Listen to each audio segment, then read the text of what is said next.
গ্যাসের সরবরাহের যে সমস্যাটা, এই সমস্যাটা দীর্ঘদিনের। আমরা যে এলাকা থেকে এসেছি মূলত দত্তহাট সোনাপুর ওই অঞ্চলে, সেখানে ডেলি 4-5 বার গ্যাস চলে যায়। যখন গ্যাস আসে এই আধা ঘন্টা 20 মিনিট এরকম থাকে। দেখা যাচ্ছে ঘরে অসুস্থ রোগী আছে, তার জন্য রান্না বান্না ঠিক সময় করা দরকার, রাতে করতে হয়। শিশুরা আছে, বাচ্চারা রান্না বান্না হওয়ার আগে না খেয়ে স্কুলে চলে যাচ্ছে। এবং যারা সাধারণ নিম্ন আয়ের মানুষ, চড়া দামে তারা সিলিন্ডার গ্যাস কিনতে হচ্ছে। এই যে প্রায় 1-1.5 বছর এই সমস্যাটা।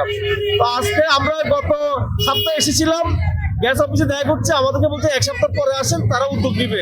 কিন্তু এই 1 সপ্তাহ পরে আসার পরেও এরা কোনো উদ্যোগ তো না, আমাদের গেট দিয়েও ঢুকতে দিচ্ছে না। স্যার আমরা গ্যাসের সপ্তাহে আসছি, ওনাদেরকে সুন্দরভাবে সুষ্ঠুভাবে বলছি যে আমাদের এটা কিভাবে করবেন। ওনারা বলছে আপনারা রবিবার বা সোমবারে আসেন।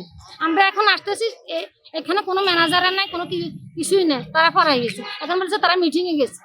সন্ধ্যা থাকে না, বিকেলে থাকে না, রাত্রেও থাকে না, গ্যাস থাকে না, গ্যাস একটা টোটালি থাকে না, আমরা রান্নাই করতে পারি না।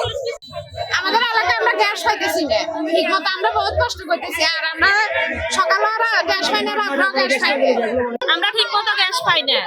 আমাদের সকালে এক সময় দেয়, এক সময় দেয় না। থাকলেও যদিও দেয়, আধা ঘন্টা ঠিক মতো দেয় না, বুঝছেন? 20 মিনিট আধা ঘন্টাও দেয় না, কোনো সময় টোটালি দেয় না। দুপুর বেলাও আসে না ঠিক মতো, রাত্রেও আসে না ঠিক মতো। মানে এখন আমাদের দাবি মানতে হবে, আমাদের গ্যাস ঠিক করে দিতে হবে।